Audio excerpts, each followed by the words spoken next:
So, y'all, I got Garrett here, and I was just telling him he's my first guest to have their own mic, headphones, the whole shebang. Tell us what's up, Garrett. What's up? Oh man. Um like with this setup or like Yeah, me tell or us what? why. We need to know. Oh, I'm just no, I was telling Emma like I've always been a gamer growing up. So like even though I love fitness and everything I do, like I always love gaming when I get a chance. So like I have my whole little PC set up. So I'll hop on calls with people and they'll think like, "Oh, do you do a podcast? Do you do YouTube?" And I'm like, "Honestly, no. This is me just as one of my hobbies." So it works out pretty well for something like this. Yeah, I look all official, so that's cool. I love it. I think it's really important to have hobbies. That's something that was brutally alarming to me this Christmas when I was asked what my hobbies are, and I'm like, well, I work out and I work, so I probably need to work And on your work that. is workout, like everything just revolves around fitness. Yes. Yes, and so I've talked about this already, but I'm getting into knitting and reading. So I'm like channeling that inner elder 20 plus year old. Nice. We'll go upper 20s there. Yeah, I feel like nowadays with like hustle culture, like man, it's like we're getting away from like hobbies and enjoying life. It's just like if you're not grinding, like social media makes it because everyone posts crazy, like highlights of their day or like what makes it look like they're doing. So the perception is really big. But it's like, man, this hustle culture nowadays, like even I find myself, I'm like, do I have time to like, oh, I just got done with 7 hours straight of clients. Like I come home like, should I be playing a game for an hour right now? Or should I be like researching, getting into like more stuff, like getting better? I'm like,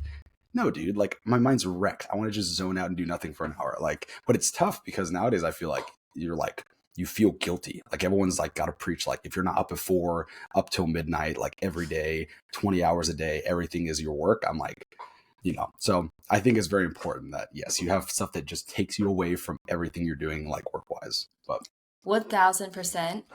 I could not agree more. It's definitely the comparisonitis is a thing on Instagram, and I definitely catch myself often in that boat. Even though I'm posting a lot, it does not mean that the mental health is always great. So there's all, and I'm very real about that too. I'm like, take care of your mental health. yeah, And just because you're posting a lot doesn't mean that everything's going great for you. But there's caveats. You learn a lot from it, but you also shouldn't get all your information from there. But talking about that kind of that work life balance is actually something I've talked about with a client, and that's their New Year's resolution is just to have a work life balance. And I think we could all really try to do that because I'm the yeah. same way. I definitely come home and I'm like, all right, well, I haven't had any time to do education. So when is that going to happen? And sometimes it happens on the weekends. One of my buddies, Phil Nash, he actually has a really great podcast, Push and Performance. Him and JT, we're shouting them out on here. But he reads every Saturday, and so that is a level I aspire to get to. Mhm. But I do read in the mornings before work, so I try. I Yeah, try you're my better than me. best. I've never been a huge reader. Like the most I'll do is like articles or stuff related to obviously this field, but like man, I've read a handful of books and that's all I got. I wish, that's like I feel like it's like that's another thing a part of hustle culture is like, man, if you're not reading like these like, success 101 business branding, like marketing books, I'm just like, dude, I just don't like reading. Like in terms of like I've tried it. I love reading stuff and learning, but not like open a book and get through like a 500-page book. Like that's just like I've tried so many times. So I Yeah. applaud you for that because I I really like fiction, which I'd never let myself do because, again, it's not educational, it's not moving me forward in my career.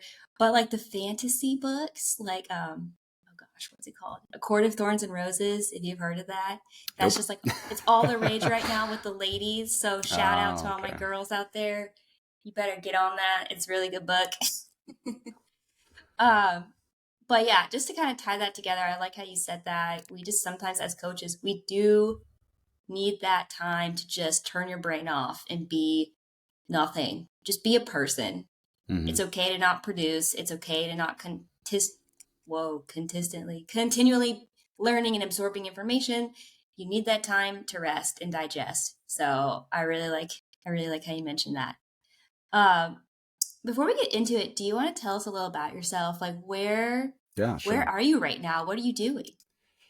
So right now I'm in Chandler, Arizona, so East Valley, Arizona, so just outside of Phoenix. I'm from Southern California. I grew up in Lake Tahoe, up in Nevada. That's where I was born for first few years, and then I moved down to Southern California, Northridge area. So if anyone knows LA, it's like LA is the main central point. You see Santa Monica, and then you go one valley north through that main freeway that goes through. There's the valley. I was there, and then I live a little west of there in this good old suburb called Simi Valley. Nothing crazy there. There's actually a show called Real Bros of Simi Valley that came out maybe 5 years ago, and it's like this one of the big YouTubers. I'm totally blanking on his name. Anyways, he was a big Is like he comedy the guy way most back. famous? Oh, No, okay. no, he's like an OG guy, but he basically did this like comedian type skit based off of Simi Valley, and it's so funny being from there because the stereotypes are so spot on. From like it's like an 8 mile wide valley. You get to know everyone. You grow up. It's like a small town. You see people everywhere. You're tired of it. You see them at the store after you graduate. That's why I got out of there. But anyways, so I'm from there. There's a show on it. People laugh about like, oh, Real Bros of Simi Valley. I'm like, yeah, somehow that's how we're known now. So that's They're where on I'm the from. map. Moved out here. I'll try to keep it short. Basically, grew up there. Went to school there. Played high school football. That's where I fell in love with training.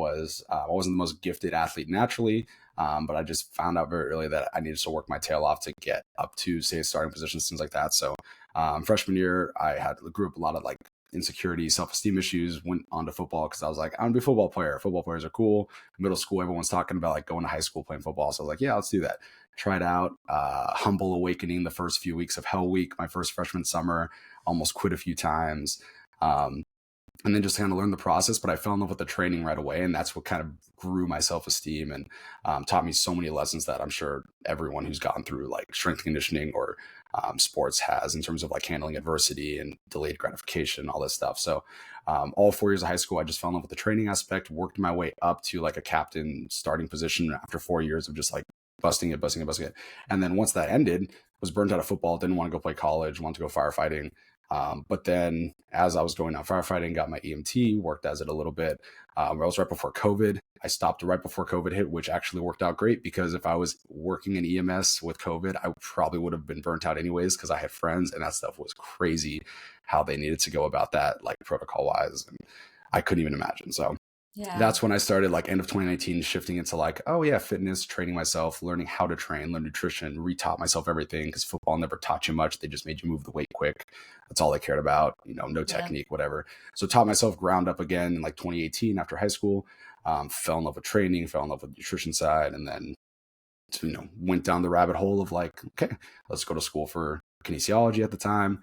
COVID shut things down. GCU, which is Grand Canyon. I sent my transcripts over to them after like almost 2 years at junior college back home. They're like, yeah, we'll take you. You'll graduate a year sooner than where you are right now. We have exercise science as our major with sports performance. Like everything was great. New change of scenery, not too far from home. They were open during COVID. So found myself at GCU these last 2 years from 2021 to 2022. Graduated April of 22 with my bachelor's in exercise science. Got my CSCS a few months later. Um, Went back home for that summer, worked with my old high school football team as the strength coach for the freshman team for a bit. And then a couple months into that was like, I need to get out of here. Like I planned on Yeah. nothing there. I was going to work at a commercial gym for 20 bucks an hour, slaving away to make ends meet, doing the same stuff I could make way more if I went private.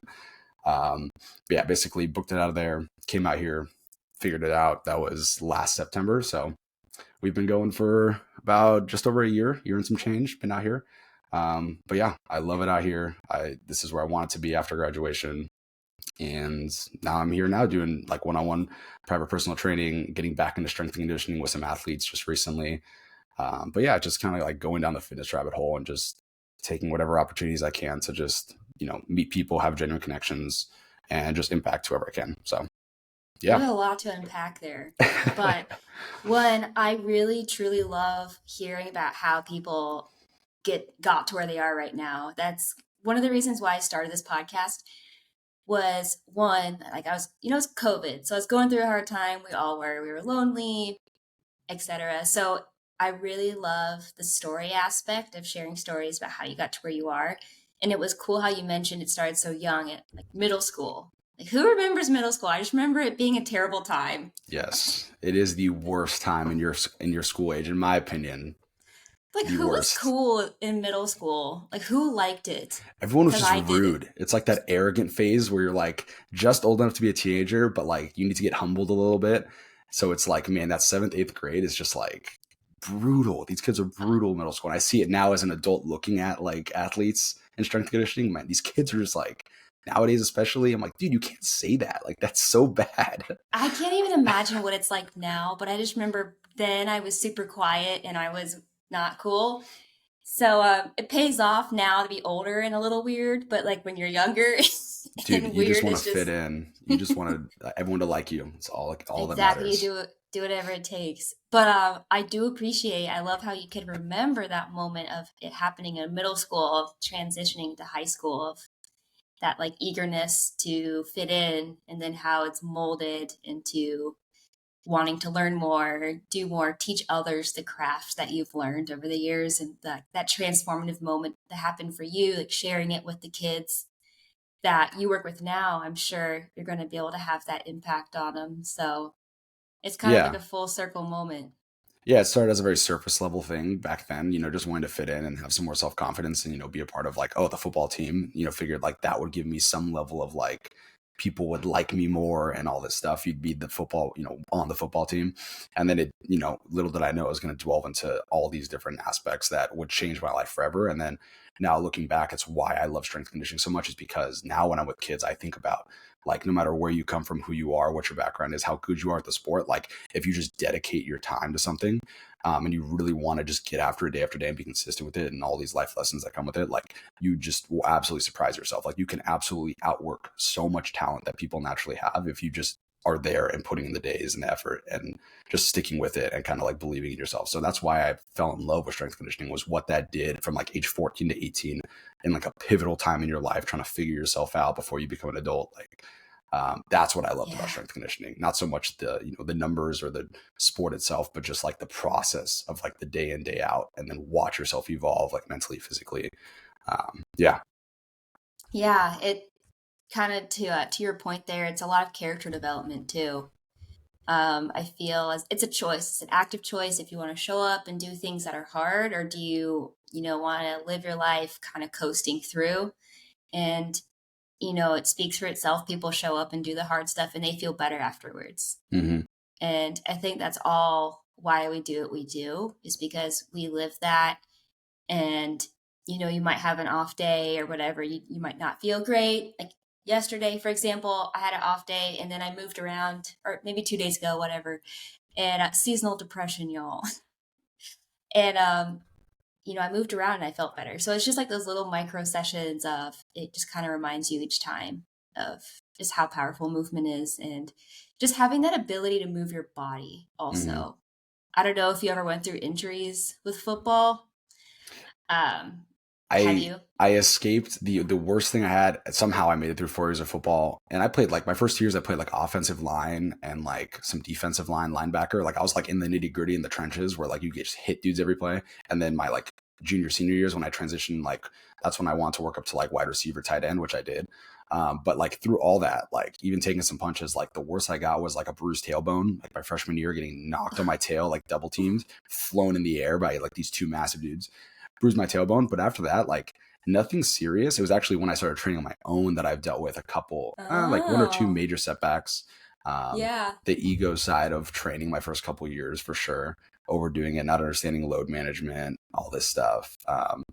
Yeah, I could talk about that real quick, Let's but if let's dig into that in a second, sure, because yeah, I feel like that's something that I know I can relate to. I had a similar thing. I had like a back injury because of ego lifting right after college. yep, Um, but like with the whole football thing, that's pretty lucky, because I know a yeah, lot of yeah, yeah. dudes who've just gotten wrecked. Did you have to carry around one of those little donuts when you bruised your tailbone? Were you the donut guy? Oh, no. So if I remember correctly, I just remember like I did consider bringing like a pad to sit on my seat, like because even just sitting on like my plastic chair in high school, like I had to sit so much weight like forward on like the back like front of my or like front of my hamstring, whatever, like all my weight Yeah. forward. The second I put weight back, like it was tough for a few weeks there, man. You're like, Oh, you're geez. walking, like you got to stick up your, like it's just like hurts practicing. Like I couldn't practice like at all for like a week or so. I think I missed, yeah, I remember missing that. We have a big rivalry back home. So like there's three high schools back home, but there's two that are sports. One of them is like an arts and crafts one. So the two ones have always been like long time city football rivals, especially. So like the whole city comes to those games. So like I remember being a freshman, like right before that first match where you're talking about your rival and all this stuff, I had injured my tailbone. So I remember Oh, sitting out that no. entire game and I was so bummed. I was like, man, you're only freshmen. So like the turnout isn't crazy, but it's still like the first year you're playing your rivals. You hear about it growing up. You see the games with 10,000 people when you're in middle school. Um, but yeah, that was the Oh, it's worst I so got. It was cool. just a few weeks of tailbone, but thankfully, I know I walked out of there with no like knee stuff, shoulder stuff, like busted up. So Dude, very, very thankful for that. that's good. That's real good. But yeah, so like moving forward into this is kind of what I wanted to talk about with you as well as your transition from like that I guess this happened after high school when you went into college was like that era of ego lifting, if I'm Mm, correct. yeah. Yeah, I would say, yeah, Okay. like when I started reteaching myself those first couple years, like right Yeah. after graduation of high school. Yeah. Yeah, I think that'd be a fun thing to dissect because, if you're an established coach, if you've been doing this for even a few years, you may have just found yourself in that place. And so let's kind of dive into what that was like to kind of start over and relearn how to work out. Because Yeah. also, new year, people are, also starting for the first time. So it's kind of like a similar concept. Totally. Yeah. So like beginning of 2018, I started training myself. Now I started off very non-ego because I came in and I was like, obviously I had football, but like I said, if anyone's played high school sports, I mean, we're getting better now. We're definitely gearing in the direction. I know East Coast, especially, there's a lot of these like actual strength coaches getting full-time gigs at high schools where they run the whole strength, like, and it's actual like real strength and conditioning, which I love. Mm-hmm. I'd love to even possibly get into that long-term as spots open up. But otherwise back in the day, like you have a sports coach being your strength coach, they don't care what you're doing. They're just like, hey, we're Right. squatting, benching, deadlifting. That's all they did when they were kids. So, anyways, I come out of high school and I'm like, I want to learn how to train. But I was like, looking into it. And as I started watching videos, I'm like, this is nothing like they taught us in football. So I started reteaching myself. I actually had very little ego at the start because I like was like, hey, you don't know anything. You don't know nutrition. Your training was nothing like they taught you. Like, let's just forget everything we learned, reteach everything. So I did that. My first year was really good. I would say I minimized the ego side of things, but I was obviously still learning. Like I thought I knew Yeah. this and I was like obviously wrong on this, but it wasn't until about, I think this was right before COVID. This was end of 2019. So this is about 2 full years just about into training. The biggest thing was like my load management. I love squatting, deadlifting, benching, all that stuff still. But I was squatting and deadlifting, for example, like both things twice a week. I was doing like a push pull leg, rest, like 6 day a week split back then. And every single, pull day I was deadlifting, every single leg day I was squatting. So I had four Yeah. sessions of squats, deadlifts, and I didn't understand how to manage loads. So I would go in there and, whatever felt good on the day. I might do a heavier day, I might be a more medium, but it was never like, understanding like accumulating fatigue week to week where you might not see it until it creeps up on you Right. like it did. And then it finally hits you hits you in the back and you're like, oh, there it is. So I was doing like a sumo deadlift. All of a sudden I'm like going for the lockout. It's a little bit of a grinder, but then I just feel that pinch in like my lower back near my sacrum. And I'm like, oh no. And I put the weight down and immediately I'm just like, I can feel it. It's not too bad that night, but like I can't really hinge down anymore. I call it right there, go home, wake up the next day. And for like literally a week, I could not bend in any capacity. I had to stay either totally straight standing up or lying down flat on my bed. So getting up out of bed was like literally I had to like roll to the edge, try to get up without like flexing my hips as much as possible. Like it was awful. It was the most excruciating pain I've ever been in. Ugh. So that was like probably 7 to 10 days of that. And then it obviously wasn't done after that. I still had like sciatica running down my leg when I could sit down, just all this stuff. So it was like probably 3 weeks before I got back in the gym in any capacity. I did absolutely nothing. When I did go back, it was like all, machine related, spine supported, sitting into a bench, whatever, upper body stuff. And then it wasn't until probably 10 weeks in, I had just moved out to GCU at this point, where I had touched free weight, like anything leg movement. Like it was 10 weeks in at that point. I had finally touched a barbell, um, It was the end of 2020. Yeah, almost 3 years in. End of 2020. I went to GCU the next few weeks after. Finally went back to a barbell, and it was terrifying. I'll be honest. Like at that point I had squatted like 365 pounds was my best for a back squat, like good technique. Deadlift, I had pulled like 425 pounds sumo.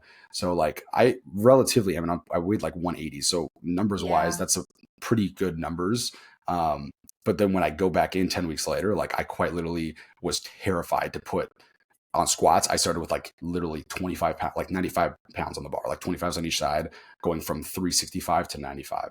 And I was Yep. terrified. I was like getting to the bar for the first time. I did the barbell itself, was like, okay, we're okay. 25s. Okay. Did a couple sets. I was like, okay, we're good. And then didn't touch it. Came back a few days later. I was like, okay, that's it. Next day, 10 more pounds on the bar. Next day, 10 more pounds on the bar. Like so slow to move up just to get the mental side back and tell my body, like, you're okay, you're okay, you're okay. It took me a couple months before I ever got even back to where I was, but then I crushed new PRs after that. So I think there is something to be said. Like, although at the time I was like, oh my God, I'm never going to be able to squat deadlift again. A few months later, I was able to go pull like an all-time best deadlift. So Yeah, that's I know I unreal. kind of jumped over the place there, but it was just very tough mentally. Like, when you get to a certain strength point and you have to dial everything back to like the lowest I would have never thought I'd be squatting 95 pounds on the bar. Like my lowest was like one plate, 135 warm up. Like, so for me to go 25s, like ego wise, I was like, whoa, like this is really hard for me to like understand. I was like, are people looking at, big guy like me, like 95 pounds on the bar, like, stressing out about like, how does this look to other people? Like all this stupid stuff.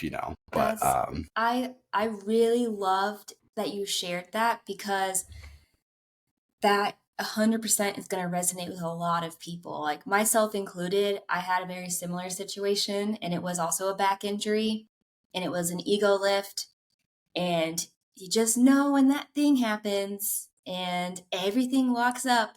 And with back pain, it's especially terrifying because it's so close to it's your spinal cord or mhm, close to it if it's like a soft tissue issue. And your body is just in this fight or flight after that. Like you're just so on edge, your body's in pain, it's scared. And so reteaching your nervous system to move again through that range of motion that you hurt yourself is the most empowering thing to overcome. For the longest time, similarly, mine was on a deadlift as well. It took me probably a year plus though to get back to not being afraid of deadlifting.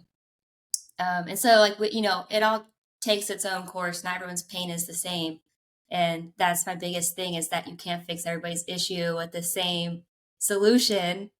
But that's kind of what you see all over the place on Instagram, which makes me mhm. like so infuriated. Oh, But we could do a whole episode on dude, talking. I could go on. I'm sure you could too. dude, You're in the social media world. well, you know what? We could go off a little now and then we'll save some for later. I'm, But I'm down. I'm always down. let's kind of go towards that. Okay. Let's maybe ruffle some feathers here. But Cool. it's I think the biggest thing for me is that issue of, oh, is this your like saying a problem and then here's the solution? Well, it's not that easy. Sure. It's not a computer. Your body's not a computer. We're all different. We're all calibrated differently. Pain is multifactorial. So that's my little hot take. I want you to take the mic now. Yeah. Oh God. I guess to piggyback on that, like, I mean, this can apply to, we're talking about like injury specific stuff, but I mean, this could apply to anything training related. Like my biggest thing is everyone wants to be a social media influencer. Everyone wants to be a fitness influencer. Like people see the stuff, the money these kids are making, like being sponsored by these brands. They want to post stuff, and everything is always trendy. Like that's how people try to get to the top, right? They just follow the trend. So um, as we know, like normal training is so mundane and just like same stuff, weeks, months, years on end. Like, hey, yeah, you're gonna go do this progression for 12 weeks straight, and you're not gonna change a thing except like try to add a rep, add 5 pounds, slow the tempo, like that's it. But social media fitness, that's not sexy, that doesn't sell. So whether Mm-mm. it's like injury hacks, whether it's training hacks, whatever, this is the best exercise, template, split, this will fix your back pain, this will whatever. Sometimes I don't even think it's in bad intentions. I think people just genuinely, these people who post this stuff are trying to be on the influencer side and don't actually interact with real people.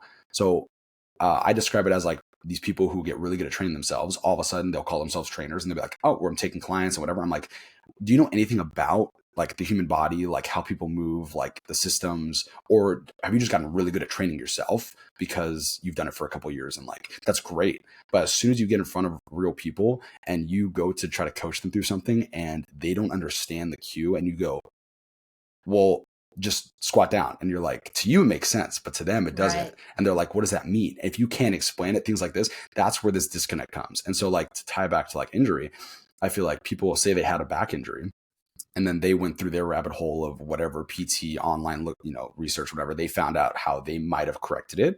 And that may or may not have helped. They may have actually just gave it rest and that was all it took or whatever. But once they find what worked for them, they preach it as this is the key to like Mm-hmm. point blank, whether that's training, whether that's how to get bigger biceps, how to squat, how to whatever.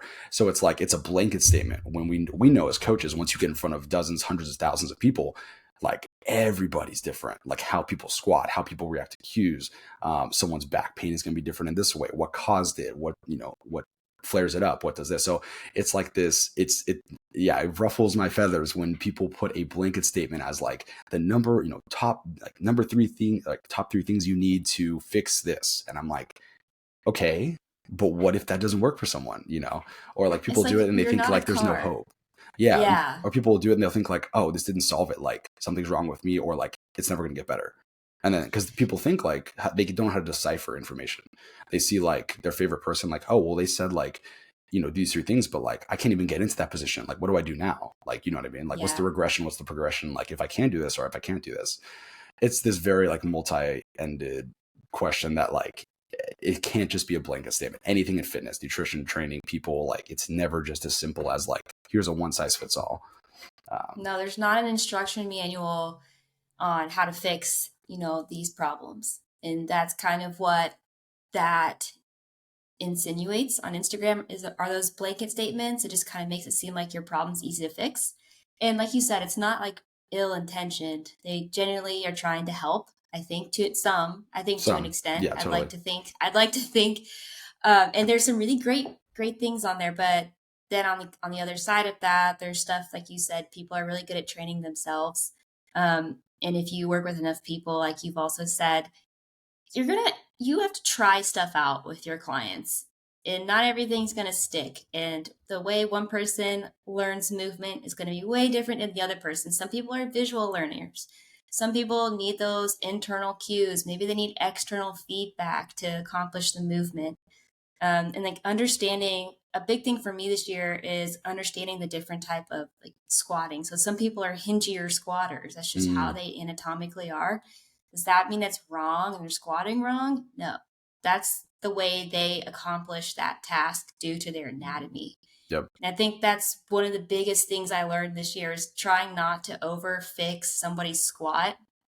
If they're not in pain, and for the most part, everyone's squat's going to look different. A way to accomplish a task, there's not one direct pathway that you're going to take every time to get that task done. So Yeah. it's cool. It's cool to have, and if you're in fitness for a long enough time, you stick around for a long enough time, you're going to have your mind change on stuff. And I've already talked about this a bunch, but I just think I'm at that point in my career where I'm changing my mind on a lot of stuff, and I think it's really cool. Yeah, and you should be. Like I tell this like uh, as like I came in as soon as I came into the industry, like I turned 24 in a couple weeks. Like I'm young by most coaches or most people in this industry's like standards. But I always came in like with the mindset of like I want to be wrong. Like I want to be wrong more than I'm right. Because if the second I start getting complacent and think I'm right and think like this is it, like I've figured it out, you do yourself, your clients, your athletes, whoever, like such a big disservice, because the second you get that, you just start ignoring like these little things that you should be picking up on from them or from like other knowledge bits of other coaches, videos, whatever, podcasts, and you just kind of close it out because you're like, well, I don't need to listen to like the 900th talk about like, oh, how do you teach squats? Because I'm like, I already know how to teach those squats, but they might give you a cue or something. You're like, oh my God, I never thought of it like that.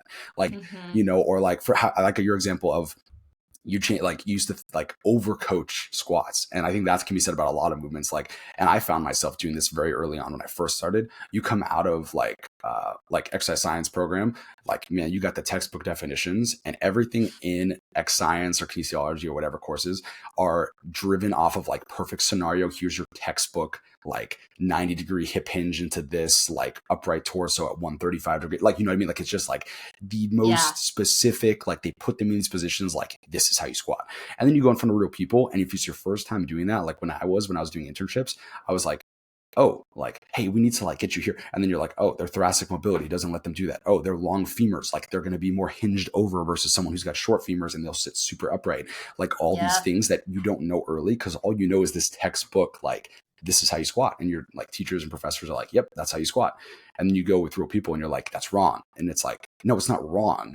It's just one of 80 different ways that a squat looks. And like you said, if there's no pain, if it's accomplishing their goal, if they're getting stronger, if they're growing, if they're adding muscle mass, like who cares? Like rather Yeah. than do that, than overanalyze it and spend all this time like taking weight off the bar to fix your technique versus just like load them up. No pain. It looks safe. It looks pretty good. Let them go. Like, you know, Facts. Because that, sorry to interrupt you, but no, you're like kind good. of to your point here too, is we don't want to teach our people to fear movements.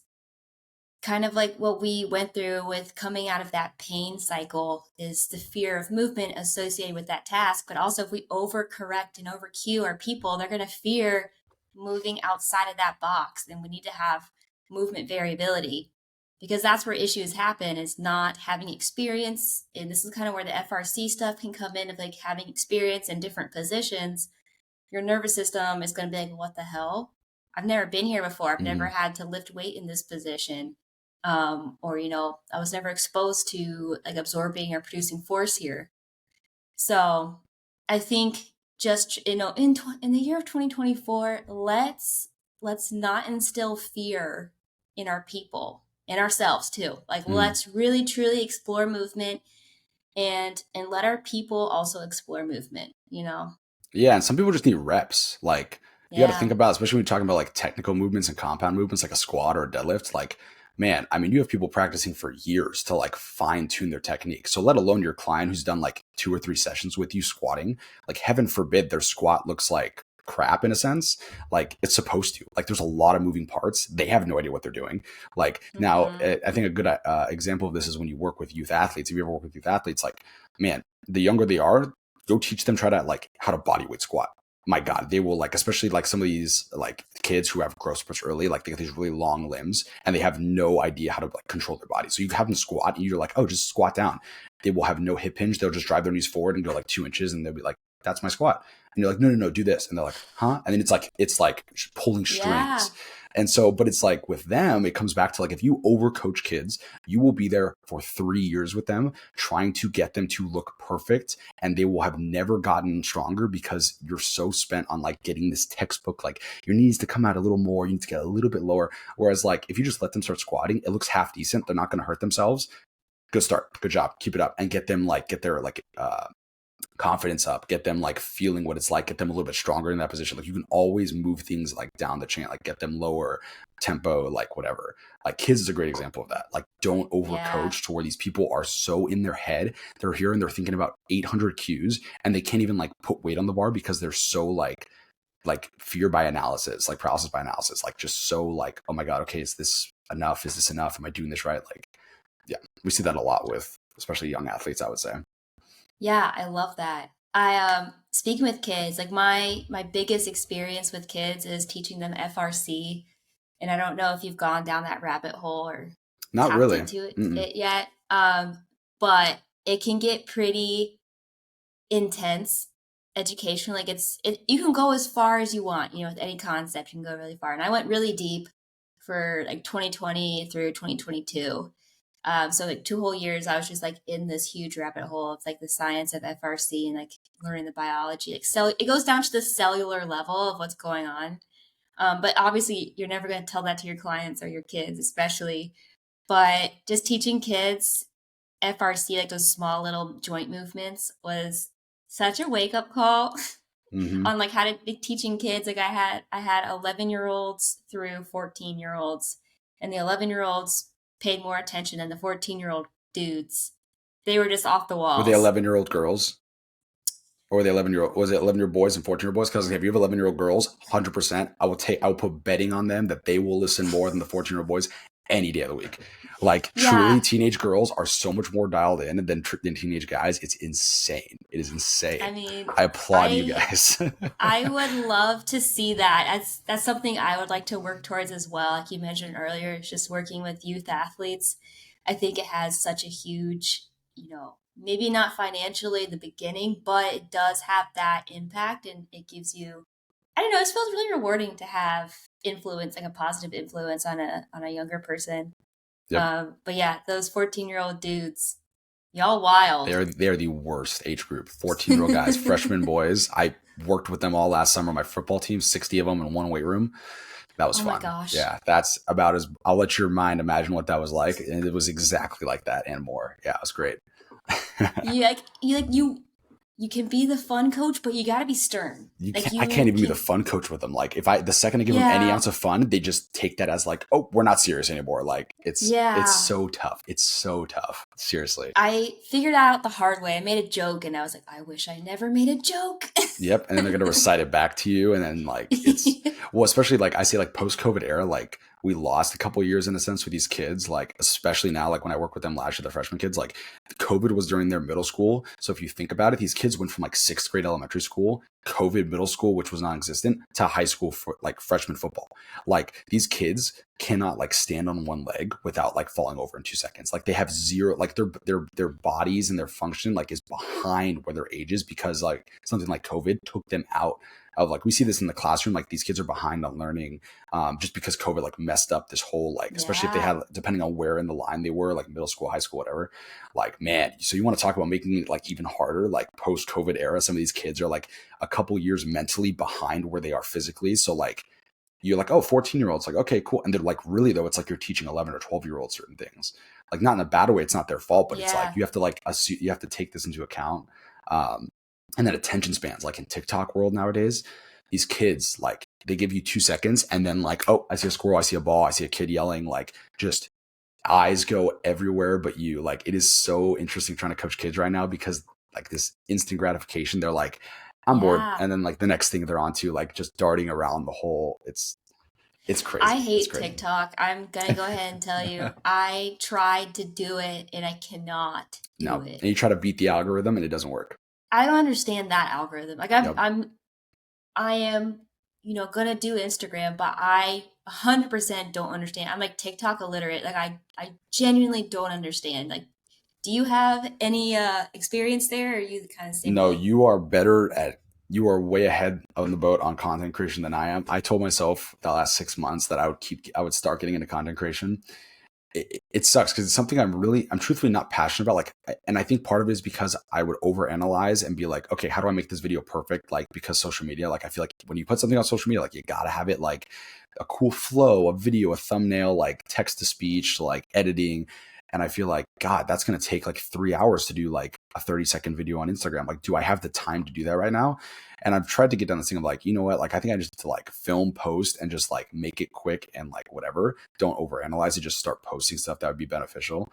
But like, I know TikTok in its own entity for my friends who do content creation, own beast. Like Instagram is one Yeah. thing and like whatever, but like man, if you're trying to play the TikTok algorithm, like the way that works, like the time of day when you post it, the hashtag you use, like how your profile trends from other videos, it's crazy. Like if you're trying to get big on Yeah. TikTok, like there's so much luck involved, it's insane.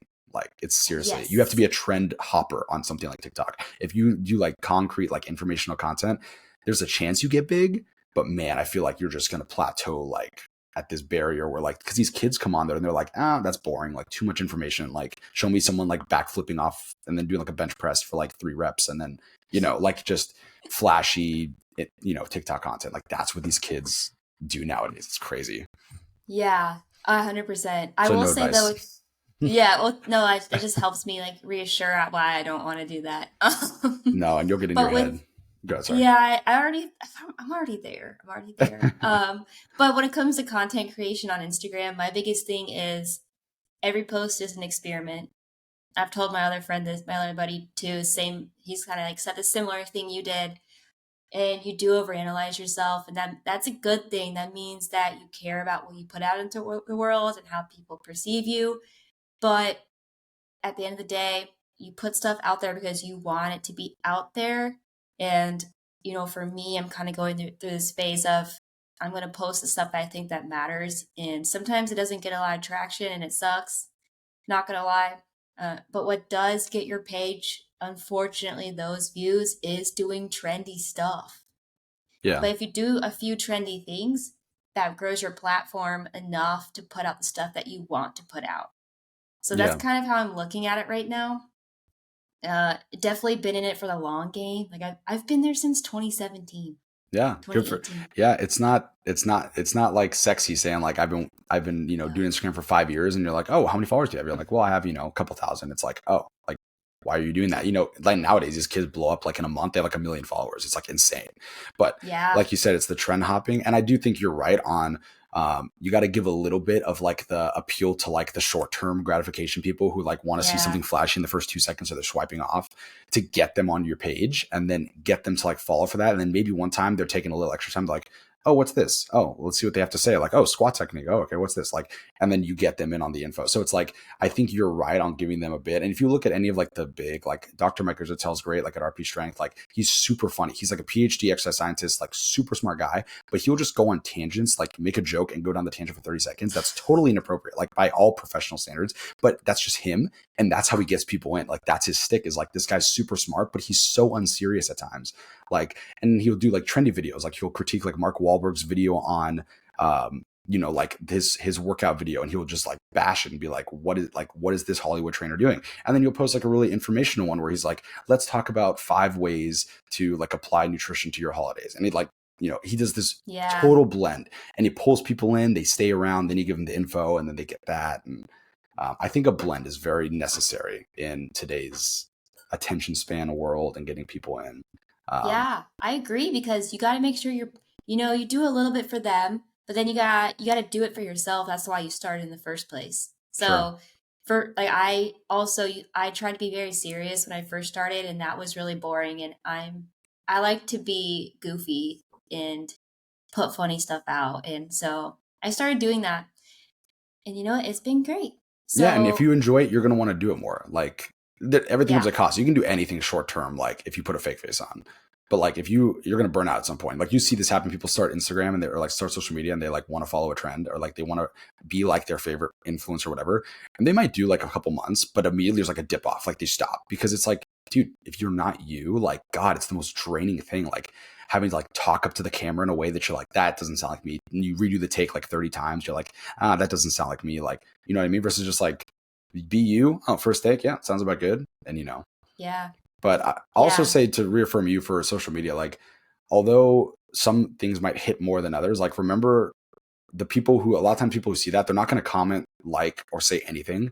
But if you really like were able to look in the minds of everyone who sees your stuff, I'm sure there are people that see that, and there's people that needed that piece of content that you'll never know because they'll never interact with it. They'll look at it and people won't like it, comment, share it, whatever. They'll just like look at it and be like, oh, that's actually really useful. And they're just on to the next thing.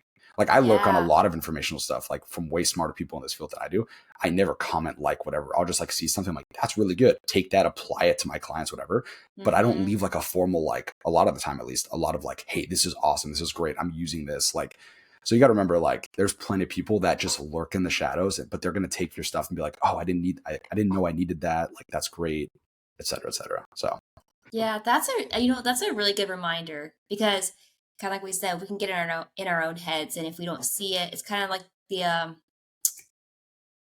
oh gosh, what is the chemical in your brain? Dopamine. It's the kind of that. the many chemicals, yeah, dopamine. There's one of them. What's that one chemical in your Serotonin, brain? dopamine. Yep, But that quick hit of dopamine when you visually see progress in anything, sure, it's hard to beat that. So it's nice to have those reminders that what you do matters. Behind the scenes, sharing your story, being vulnerable.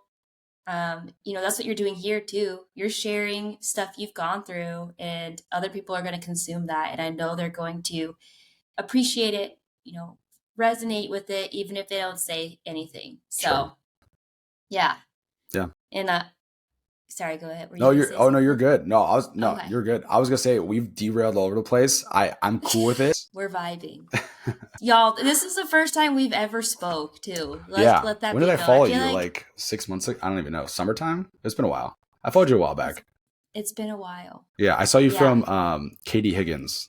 Yeah, I was gonna ask Swim you how you swim knew strength and her. conditioning. Yeah, so I met her through there was the NSCA Strength and Conditioning Summit in Tempe last December, so December 22. I went to that summit. She was there. One of my other good friends and colleagues, she was there. She knew Kenzie, and then I was hanging out with her. Kenzie was there, introduced me to Kenzie. I followed Kenzie, and then I think Kenzie shared you at one point, and I was like, I'm always looking for people in the field to like follow and connect Same. with. So I was like, oh, like smaller coach, like not like one of these, like Vernon Griffith and all these people like who are way up there. Like I'm like, oh, someone Nah. smaller, like like over I'm a at normal Google, and human. yeah. So I was like, I'm gonna like, and I saw some of your stuff. I was like, oh, this is super cool. Like you're in, like you work Exos, like cool, follow you. And then like we would like comment on each other's stuff every once in a while, like repost stuff, stories. But that was like what the last 6 months or so. I don't even know when I followed you Yeah. last summer. And then yeah, we'd shoot like little messages back and forth. And then I'll talk to you about the podcast. You're like, yeah, come on my podcast. I was like, dude, get me to talk about any of this stuff. I could talk all day. Like Dude, I'm I gonna have love to it. have you back. I'm gonna Please. have to have you We'll have like an back. actual streamline, like have a set of discussion topics that could like maybe something related to training, nutrition, whatever that would help people. Yeah. I'd Yeah. love to like dive down like specific routes of Let's stuff. I do feel like that. there's a I'll lot have of you. information that we need to clear up in this world of like fitness myths and propaganda, if you will. Yeah, we'll do that. I love that idea. Yeah. One kind of like one more touch point though I wanted to talk about before we landed this plane was just specifically like throughout your journey of becoming a strength coach and where you are now, did you find at times there were barriers or did you go through moments of adversity to get where you are today? Yeah. And I think everyone in this industry, I mean, in a lot of industries, right? Like in this industry, it's really easy to fall into imposter syndrome, things like that, where like you question yourself on because you're dealing with real people. So the second you become into like you are in a I think I got challenged a lot when I first got in the industry because I was like 22, 23, and I'm being put in this role of whether it's like 60 freshman athletes in front of me, or like an internship, like at my first ever internship when I was still a senior in college. Like I was being put in front of these groups or like these high caliber like college athletes. Like I was left with them, or like even occasionally like sprinkled in with some of the pro like MLB or NFL guys, like shadowing them. I was like, am I supposed to be here? Like, there's no way. Like these people are like at this certain caliber and they're looking to me for like, okay, what's next? What are we doing? What's this? And there's certain moments where you're like, you have a very, once you realize like the power of authority you have in the position you're in, it's very easy to be like, there's no way I should be like able to have this much like power in a sense like of like I should not be Mm-hmm. able to like dictate like I'm about to tell them what they're going to do, how to do it. Like it's their bodies, it's their like relationship with physical activity, nutrition, their sport. Like I have a big like responsibility here. So it's really easy to get in your head about like, am I doing enough for them? Am I doing the right thing for them? Like once people give you money for what you're doing, like when you provide a service, you're like, am I robbing them of money? Like, is this like, why are they paying me to do this? Like, there's no way this is worth, you know what I mean? Like I went down that Yeah. rabbit hole for sure. Like when I first started out, I couldn't understand how people charge what they charge for training. I was like, oh dude, if I'm making like $30 like for a session, like I'll train my buddies in college, like yeah, give me like $20 and like I'll train you for an hour. Like, because I loved it. But then I was like, there's no way like you should be paid more than, and then you get into the real world and you're like, okay, this makes more sense. Yeah, you got to But pay bills. yeah, you got to pay bills, and you realize after doing it more than just like with the one or two clients once a week, like your buddies, you do it like day in, day out, and you realize the emotional toll it takes on you, like pouring into these people 7, 8 hours straight, programming outside, understanding their needs, whatever.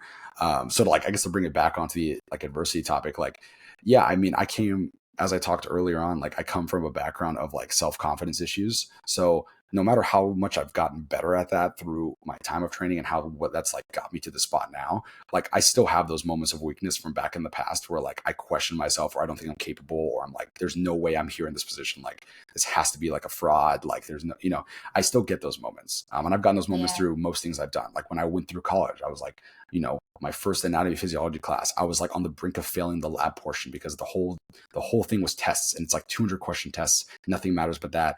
And I couldn't get certain things to stick. And I was like, am I meant to do this? Like, I can't even pass like anatomy 101, like lab portion. So like these things just hit you in the head. And like when I was doing my EMT like process, like when I was going to go firefighting, like for a while there, I was right on the brink of like failing out of the class. And I was like, am I meant to do this? And then I come back and I ace the 200 question final. So it's like, oh, yes, I am. Like these moments where they just like hit you. And I think the biggest thing, if I could put a take home point for everything, is like staying the course, taking a breath, realizing that like your thoughts are valid and that not everything you perceive things to be is how they actually are. Like you have to look at the objective nature of what you're doing and you're like, okay, like is this actually as bad as it is, or am I getting in my head and spiraling? And a lot of times if you just Right. take a day to just chill out and think, you're like, okay, we're fine. And as long as you're leading with good intentions, I think that's the biggest thing too. As coaches and trainers, if you are leading with good intentions, care about people, care about your job, and want the best for everybody that you come in contact with and provide a great experience, unless you are just absolutely not fit for this field, like I would say there are a few that like maybe coaching just isn't the gig, like whether it's their personality type or like it's just there's no connect to something going on in this field. Very few people. But if that's you might be the outlier. But otherwise, if you're like new and starting out, like it's tough. Like there's so much information and you're like, am I doing this the right way? Am I doing this the wrong way? I think just staying the course and trying to get a little bit better every single day, every single person you come in contact with is the biggest thing. But yeah, I've had adversity when I first started. I still have adversity today. Like I still have these thoughts. Like after Yeah. doing my first full year in business, like completely independent, I was like, that was cool. Is this going to hold up? Like, am I meant to do this? Like, this is tough. Like, am I doing enough for my people? Like all this stuff. But I think that's a good sign. I truly believe Yeah. that shows you care. If you didn't have those thoughts, I think that's when you get complacent. That's when things can go very stagnant and you can be like just comfortable doing, the same old stuff and not getting any better. Um, Yeah. but yeah, I it's love been that. it's been tough. Like, and, stuff from my childhood comes in and creeps in and gets after me and makes me feel like, no, there's no way you should be in this position already. Like, you're not that good. You're not. But then you get those occasional comments from people like, thank you for this, and then it makes all that stuff go away. Like the Yeah. second, like I know as coaches, we don't get enough positive feedback from our people. Like we'll go with hundreds of people. We might get one, hey, thank you, or hey, that really changed my life, or whatever. But man, when you get those, like you hold on to those, and you think back to those when times get tough and you start doubting yourself. You think back to like those occasional times where someone's like, hey, this changed my life. Hey, this did this for me. Um, I think that A answers your thousand question. I percent. jumped all over the Yeah. place. I don't know. No, thank you for sharing that because everyone can definitely resonate with that, myself included. I feel that way all the time as well. And it's something that if you're not a coach, you probably think that we have it all together and that we, you know, before I was a coach though, I thought you went to school and then you knew everything. So it's not how it is. And so I really appreciate you, being vocal about that and sharing your piece because it's going to speak to a lot of people. And, the best way to overcome these things is to talk about them and to make them like known. Um, and so I really appreciate you coming on here and having such a great conversation. This was Yeah. so fun. No, thanks for having me. I've been wanting to get on a podcast. I just like talking. Like I could Dude, talk you're about great at anything. it. I could talk about anything, and especially if you dive into anything in the fitness world. Like if you go down a specific topic, my God, I could literally be here for like 10 episodes straight, just talking about like debunking myths in the fitness community. Like let's just We'll like do get that one straight. next. Let's like get to the straight facts about like how often you should train, what's your training look like, what's your nutrition look like. Like I want to just get this stuff out to people because like there's so much BS out there and people who just have no idea what they're talking about or are leading maliciously to sell a product that I'm like, dude, you are Hmm. messing people up. Like, I think Lane Norton says it the best. Like, he literally says, like, misinformation kills people. And people go, okay, that's a bit traumatic. But he's had stories where people were like, they will tell them, like, certain nutrition advice they got from other gurus or whoever, like, quite literally gave them eating disorders, malnourished them, put them in the hospital, nearly killed them, did kill them from malnourishment, whatever. And he's like, this is why I fight this battle of like, this is BS, and calls people out because people think they're like, oh, they're just whatever. They're not doing that much harm. But it's like, you literally change these people's lives. You have no idea like what this short-term thing will do for them 10 years from now. Like they may never get into training again because of what you did for them. Like Yeah. telling them their nutrition might be messed up forever with food. They might never want to like have a good association with food again. That's a whole nother rabbit hole, but I could dive into Yeah, I we'll could talk about talk that. all day about this stuff, I'll but be there with you. We'll make y'all just get ready for this because you are going to come back, Garrett. I'm really excited to kind of get into that more, like the minutia of it all. Please, please. Yes. And plus, like, you just have a great podcasting setup and a great podcasting voice. So, of Yes. course, So glad this paid uh, off. it pays off to be a nerd. It pays off, Uh, yes. can you tell the people where they can find you? You can find me honestly. I need to. I think 2024. I'm not a big resolutioner guy, but I think I need to start getting into. I'll post the occasional stuff to my story, but man, like I post like twice a year on my main page. I just don't care for it. But if you want to come follow me or just find somewhere to chat with me, it's at Garrett Nicoletti, my first and last name, GarrettNicoletti. You can follow me on there. I post some occasional informational stuff on my stories, but you can always shoot me a DM if you're interested in anything regarding coaching, training, or just want to pick my brain on stuff, or have me on your podcast. I'm always down to come chat about stuff and spread information. So yeah, that's all you can really find Well, me at. So, or you're in the Arizona area, you can find me for training out here. sweet. Well, thanks for that little plug, Garrett. And again, thank you for just spending your time with me, having these important conversations. I've had such a great time. I can't believe a whole hour's gone by. I know I keep peeking over the time as we were going. I was like, I hope I'm not going on a tangent too much because I'm thinking back to that original, like, hey, here's what we're going to try to touch on today. And I'm like, oh, it's been 45 minutes and we touched on one of those Same. things. I got excited. Sorry. No, We I'm got good. excited, I'm y'all. good. Thank you for Well, having me, Emma. Seriously, this was cool. no, no, of course. All right, y'all. So if you like this episode, if you had a good time, please share with a friend. Please, please subscribe and give me that 5-star rating if you're feeling generous. And we'll see you next time.